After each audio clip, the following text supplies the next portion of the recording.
សួស្តីបងប្អូនទាំងអស់គ្នាចឹងថ្ងៃនេះគឺយើងនឹងមករៀនពីការសន្ទនាម្ដងបាទសន្ទនាគឺចំណងជើងគេ telephone call ណាការនិយាយតាមទូរស័ព្ទឬក៏ការហៅទូរស័ព្ទបាទណាការហៅទូរស័ព្ទបាទចឹងតោះយើងមកមើលជាមួយគ្នាតែម្ដងបាទមានបុគ្គល2នាក់បាទម្នាក់ឈ្មោះថា John ម្នាក់ទៀតឈ្មោះថា Alice បាទ Alice ហើយនឹង John ចឹងគាត់ទូរស័ព្ទជាមួយគ្នាបាទនិយាយជាមួយគ្នាបាទចឹង John គាត់ចាប់ផ្ដើមនិយាយ Hi Alice it's John how are you បាទចឹងយើងបកប្រែមកសួស្តី Alice it's John នេះគឺ John តើអ្នកសុខសប្បាយទេ how are you បាទតនេះគឺជាកន្លែងសំខាន់មួយបាទនៅក្នុងភាសាអង់គ្លេសនៅពេលដែលគេនិយាយទូរស័ព្ទនៅពេលដែលគេចង់និយាយថា Hello ណាខ្ញុំនេះឈ្មោះ John ជាអ្នកតែទូរស័ព្ទទៅបាទគេប្រើពាក្យ it's John បាទប្រែថានេះគឺ John បាទនៅក្នុងភាសាអង់គ្លេសគឺខុសពីភាសាខ្មែរបាទធម្មតាបើយើងនិយាយនេះគឺ John ណាឬក៏ខ្ញុំឈ្មោះ John ដែលតែទៅហ្នឹង I am John បាទ I am John ខ្ញុំគឺ John ប៉ុន្តែនៅក្នុងការនិយាយទូរស័ព្ទគេអត់ប្រើ I am John ទេណាទាំងអស់គ្នាសូមចាំ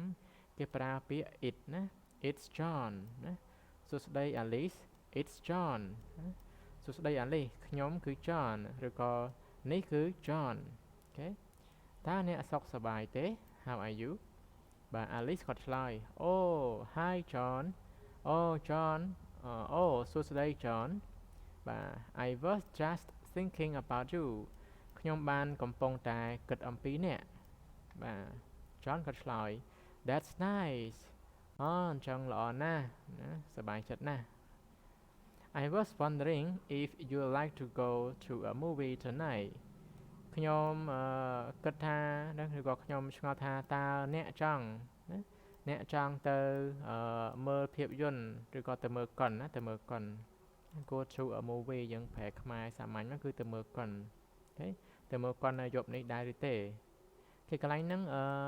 អ្នកខ្លះគាត់ពិបាកបកត្រូវហើយណាគេប្រើពាក្យថាឆ្ងល់យើងបកទៅដូចជាឆ្ងល់យ៉ាងម៉េចណាដូចជាឆ្ងល់យ៉ាងម៉េចបកទៅដូចជាមិនសូវយល់ន័យ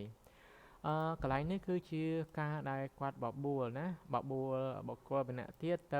ទៅមើលរឿងកុនទៅមើលរឿងណាទៅមើលរឿងនៅក្នុងរោងកុនអីចឹងណាចឹងគាត់ប្រើពាក្យមួយជាពាក្យបបួលណា I was wondering if you would like to go ខ្ញុំមិនដឹងទេថាតើអ្នកចង់ទៅមើលកុននៅយប់នេះដែរឬក៏អត់បាទនេះគឺជា clear ដែលគេបបួលណាចង់បបួលបុគ្គលម្នាក់ទៀតទៅណាមកណាណាទៅមើលកុនឬក៏ទៅដើរលេងណាជារបៀបមួយដែលគេបបួលណា I was wondering ខ្ញុំឆ្ងល់ឬក៏ខ្ញុំមិនដឹងទេណាខ្ញុំមិនដឹងថាតើអ្នកចង់ទៅជាមួយខ្ញុំដែរអត់ទេយប់នេះបាទមិនអញ្ចឹងណាបែបអញ្ចឹងឯងណាខ្ញុំមិនដឹងទេថាតើអ្នកចង់ទៅជាមួយខ្ញុំដែរទេនៅយប់នេះអូខេបាទបន្តមកទៀត Alice គាត់ឆ្លើយ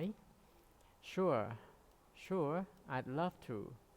បាទពិតណាស់ណាស្មើនឹង yes ដែរ sure ហ្នឹងស្មើនឹងចាណាស្មើនឹង yes ស្មើនឹង okay ស្មើនឹង yes ដែរណា sure បាទមានអីចង់តាអញ្ចឹងណា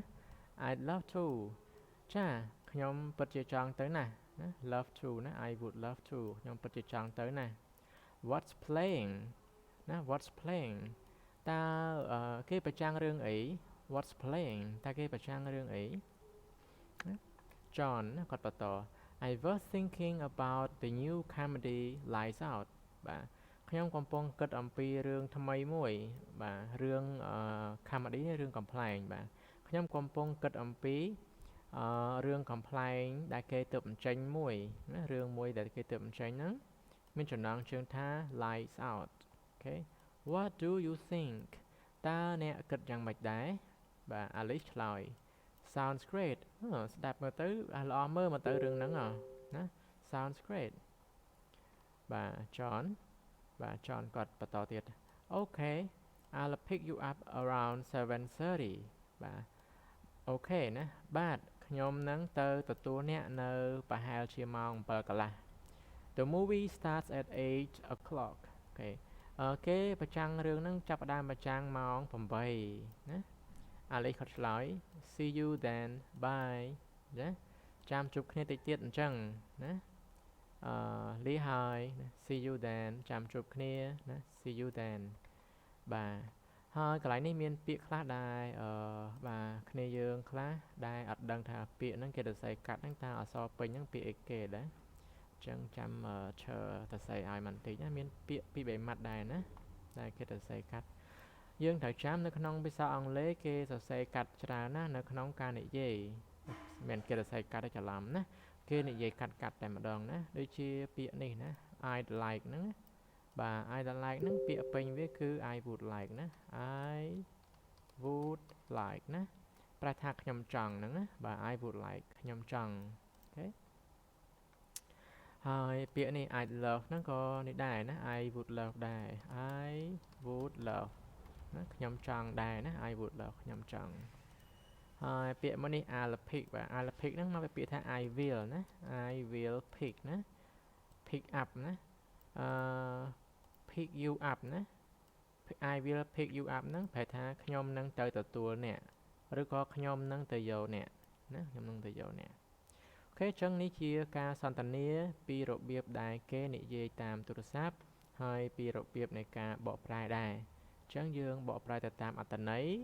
កុំបកប្រែតាមពាក្យមួយម៉ាត់ប៉ុន្តែយើងបកតាមអត្ថន័យថាក្នុងប្រយោគមួយហ្នឹងគេចង់មានន័យថាម៉េចយើងបកប្រែឲ្យស្រួលយល់មកអូខេអញ្ចឹងការសន្ទនានេះគឺមានប៉ុណ្ណឹងណាចាំជួបគ្នានៅក្នុងវីដេអូក្រោយៗទៀតណា